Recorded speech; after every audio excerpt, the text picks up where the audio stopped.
আমি না আমার বাড়ি খুব মিস করছি। এই শ্বশুরবাড়িতে হলো এই যে 2 দিন আছি। এখন দুপুর 1:10 বাজে। আমার বাচ্চা তো ঘুমোচ্ছে না, ওকে নিয়ে ঘুরে বেড়াচ্ছি। এইদিকে আমি এক বালতি জামা কাপড় ভিজিয়ে রেখেছি, ধোবো কখন, চান করবো কখন বুঝতে পারছি না। বাড়ি মিস করার কারণ এটাই যে বাড়িতে না আমার মা তো হাতের কাজ করে, কিন্তু মা ঠিক মতন ধরতে না পারলেও সাথে মানে পাশে থাকতো এর। আমি মার কাছে রেখে শুয়ে দিয়ে, বিছানায় শুয়ে দিয়ে মা পাশে থাকতো। তো আমি এটা সেটা করতে পারতাম। আর তার থেকে বড় কথা, বাড়ি হলে পরে আমার এত কাজ করাও লাগতো না, সব মাই করতো। আমি আমার কাজগুলো, বাচ্চার জামা কাপড়গুলো ধুয়ে দিতাম, আর বাদ বাকি কাজ তো আমার করা লাগতো না। কিন্তু এখানে এই যে এক বালতি জামা কাপড় ভিজিয়েছি, ঘর ঝাড় দেওয়া, ঘর পোছা, এগুলো তো করতে হচ্ছে, সময় পাচ্ছি না। বিশেষ করে আমার বেবি এখন একা, যে ওকে ঘুম পাড়িয়ে রেখে যাব, ও উঠে গেলে পরে মানুষ কাউকে না দেখলে পরে না চিৎকার করবে। আর এখানে এসে ওর ঘুমটাও ঠিক মতন হচ্ছে না। আমাদের বাড়িতে তো ঘুমোতো, হচ্ছে না। তো ওই জন্য আমি না বাড়িটা, এই যে 2 দিন হলো এসেছি শ্বশুর বাড়িতে, আমি পারছি না কোনো কিছুতে। আমার মনে হচ্ছে বাড়ি থাকলে পরে হয়তো আমি একটু রেস্ট নিতে পারতাম, এত কাজ করা লাগতো না, এরকম মনে হচ্ছে।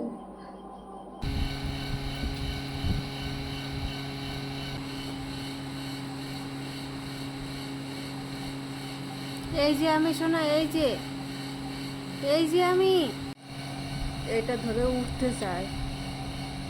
এখন কিন্তু রাত 10:30 বাজে। ভেবেছিলাম কি, ও যেহেতু ঘুমোচ্ছিল, জাস্ট উঠলো, আমি রেডি হলাম, জাস্ট লিপস্টিকটা করলাম হালকা করে, ও উঠে পড়লো। তো ভেবেছিলাম কি, ও যেহেতু ঘুমোচ্ছে একটু ভিডিও রেকর্ড করবো, সাথে অনেক কাজ বাকি আছে সেগুলোও কমপ্লিট করবো। বাট এই যে কাজ করতে আমাকে দেবে না, কিন্তু ভিডিও করতে পারি এগুলো কথা বলে বলে। আজকের ভিডিওটা না 2 দিন নিয়ে, মানে গতকালকে কিছুটা ক্লিপ আর আজকের কিছুটা ক্লিপ অ্যাড করে দিয়েছি। তো গতকালকে তো আমি এখানে দাঁড়িয়েই আগে বলছিলাম আমার বাচ্চাকে কোলে নিয়ে, যে আমি এক বালতি জামা কাপড় ভিজিয়েছি দুপুরবেলায়। তো এখন বাচ্চা ঘুমোচ্ছে না, আমি কি করে সব কিছু করবো। তো কিছুক্ষণের পরেও ঘুমিয়ে পড়েছিল, আর আমি তারপরে চান করতে যাব, জামা কাপড় ধোয়ার জন্য রেডি হয়েছে, ওকে ঘুম পাড়িয়ে দিয়ে শুয়ে দিয়ে আর কি।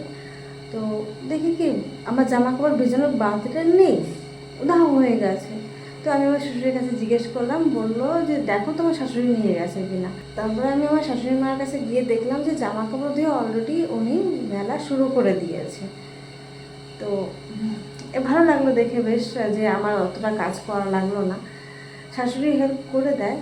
আর এখন আমি অনেকটাই শাশুড়িকে হেল্প করার চেষ্টা করছি জামা কাপড় ধোয়া। মানে আগে তো আমার বেবি সব কিছু উনি ধুয়ে দিত, আমাদের ওগুলো ধুয়ে দিত। এবার আমি যতটা পারি হেল্প করি ওনাকে, যখন আমি সময় পাই আমি নিজেই ধুয়ে নিই আর কি। তো এই বিষয়টা দেখে খুব ভালো লাগলো আমার, যে আমার উপরে, যে আমি যে কাজ করা শুরু করেছি, যে আমার উপরে উনি ছেড়ে দিয়েছে সেটা কিন্তু করেনি। উনি কিন্তু সময় সুযোগ বুঝে উনি কিন্তু ধুয়ে নিয়েছে, যে বুঝতে পেরেছে যে আমি ঘরের থেকে বেরোচ্ছি না, ধুতে পারছি না, তো উনি ধুয়ে ফেললো, বেশ ভালো লাগলো।